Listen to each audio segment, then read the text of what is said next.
Batang Quiapo, Lunes, Martes, Miyerkules, Huwebes, Biyernes mga ka-idol, abangan natin ito.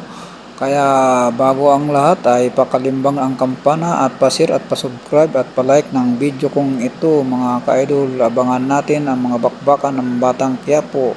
Ayan, dito magandang bakbakan dito na Olga at Tanggol mga ka-idol. At diligtas dito ni Tanggol ang kanyang mga magulang nasa hospital at mag-uunahan sila mga idol.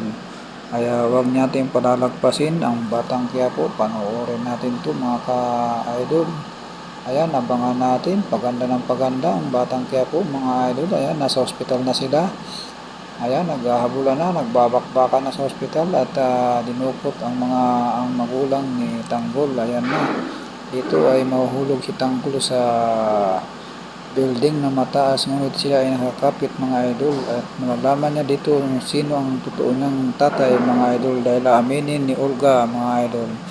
Ayan, panoorin po natin mga idol, abangan natin mga idol. Ayan na, inasabi na ni Olga ang totoong tatay ni Tanggol, kaya dito ay lalo siya mga galit, ngunit dumating ang nanay ni Tanggol at binaril si Olga mga ka-idol.